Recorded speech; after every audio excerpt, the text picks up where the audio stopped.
Usted es un novelista consumado y cuando crea un personaje lo estudia, lo prepara para lanzarlo en su novela. ¿Qué piensa de Nicolás Maduro? Bueno, Nicolás Maduro es una imitación de Chávez, muy sujetado por, incluso mucho más que Chávez, por el gobierno cubano, por una diferencia. Hugo Chávez construyó su propia biografía a base de errores y fracasos, el golpe de Estado de 1992, su proyección dentro del ejército. Es decir, Hugo Chávez tenía un peso específico que se debía a él mismo. Nicolás Maduro es un hombre que llega a Cuba muy joven, en el año 86, 87, 88, forma parte, en ese momento integra un grupo comunista, por eso lo invitan a Cuba y lo forman dentro de la escuela superior del Partido Comunista que se llama Ñico López en La Habana. Y ahí le dan una formación. La formación que dan, que es una formación elemental, pero es la suficiente para convertirlo en el capo de cualquier sociedad. Porque finalmente el marxismo es una manera de entender la realidad y de entender las relaciones entre la sociedad y el Estado, que es muy primitiva y muy elemental, pero es suficiente para controlar. Es decir, el dueño de un esclavo no tenía tampoco que ser un teórico, ni tener la cabeza de Aristóteles, ni mucho menos. Lo que tenía que sencillamente encontrar ciertas reglas morales que le explicaran esa relación o que le calmaran cualquier duda, y eso es lo que hace el marxismo-leninismo. Explica muy fácilmente las razones de la pobreza, las razones de la riqueza, las razones de que hay países poderosos y hay países débiles, y entonces pues eso es de eso él se nutre en Cuba, y además lo que es la formación de una sociedad comunista, y aprende ciertas cosas y se siente bien, muchacho joven en Cuba, en La Habana, que es una sociedad más bien hospitalaria,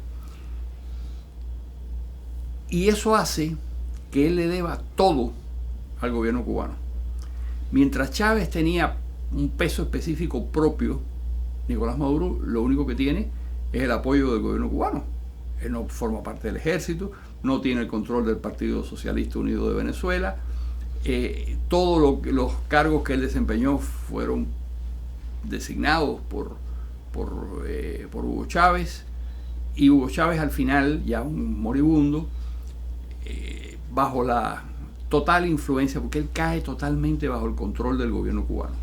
Por una razón fundamental, Hugo Chávez, desde el golpe del 92, de una manera creciente se fue colocando bajo el control del gobierno cubano. Primero el control emocional e intelectual de Fidel Castro, y luego el control político del gobierno cubano. Y por supuesto, esto lo alimentaban los servicios de inteligencia, que constantemente le daban información sobre la lealtad o falta de lealtad de las personas que supuestamente se le subordinaban. Con ese tipo de información, él cada minuto que pasaba iba siendo más prisionero del gobierno cubano. De manera que cuando el gobierno cubano ya discute con él y le advierten que va a morirse, que no tiene, porque el gobierno cubano tenía toda la información sobre Hugo Chávez, es donde le sugieren, le dicen el hombre es Maduro. ¿Por qué el hombre es Maduro? Porque es el hombre que le conviene al gobierno cubano. Y le conviene al gobierno cubano precisamente por su propia debilidad. Si Maduro hubiera tenido el control directo del ejército, hubiera tenido el control del aparato productivo, pero Maduro no tenía nada. Maduro era exclusivamente alguien que estaba en las manos del Partido Comunista Cubano. Podía ser un hombre inteligente, podía ser más o menos locuaz, qué sé yo no sé, nunca le he hecho un test de inteligencia a Maduro, pero supongamos que es un hombre competente. De todas maneras, eso no importa. Sus cualidades personales no importan, o su falta de cualidades personales. Para el gobierno cubano, lo verdaderamente importante era que él estaba total y absolutamente en manos del gobierno cubano, que es muy importante para La Habana porque piensan seguir esquilmando a los venezolanos. El futuro de Maduro como presidente, que parece que va a salir presidente. Yo creo que el futuro de Maduro a lo mejor es brillante, el futuro de los venezolanos es muy oscuro, muy opaco, desastroso, porque el régimen que van a implantar, yo creo, en estas cosas uno siempre puede equivocarse, pero yo creo que ellos van a radicalizar el proceso. Eso quiere decir que van a ir a un régimen más colectivista, con menos libertades. Probablemente estas elecciones son las últimas que los venezolanos, las últimas que tengan ciertos vestigios de libertad, pese al ventajismo del gobierno. Son las últimas elecciones en donde podrían mostrar un apoyo grande de 6 millones y medio, 7 millones de votos. Eso probablemente desaparezca a partir de ahora, porque se dedicarán a construir un sistema hermético que haga que el poder nunca se les escape de las manos. Algo para el gobierno cubano es fundamental. Según el economista Carmelo Mesa Lago, que es el mayor experto en la economía cubana desde hace muchísimos años, profesor emérito de la Universidad de Pittsburgh, esa ayuda, ese subsidio alcanza los 13.000 millones de dólares anuales. Esa cifra es el doble de lo que entregaban los soviéticos en el momento de mayor generosidad hacia Cuba. Cuba no va a dejar que se le escape ese botín. Entonces Venezuela se puede considerar que es la cabeza de playa para ya entrar de lleno al continente del gobierno cubano. Yo no sé si el gobierno cubano, no sé si Raúl Castro, Fidel hubiera pensado así. Fidel hubiera pensado que era una oportunidad magnífica de hacer metástasis por todo el continente. Raúl, más pragmático, menos comprometido con el espasmo ese imperial.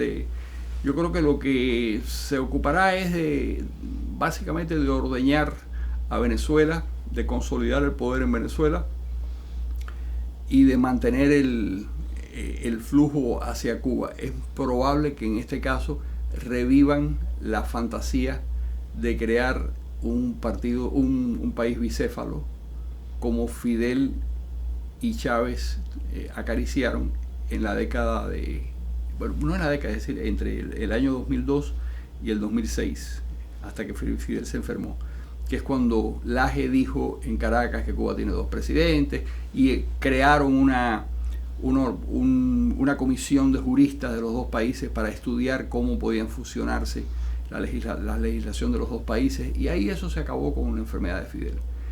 Es posible que eso se revitalice si Raúl llega a la misma conclusión que llegó Fidel en su momento, que le interesaba clavar de una manera más fuerte el vínculo entre los 2 para poder continuar con el saqueo. Si no, eso se puede acabar cualquier día.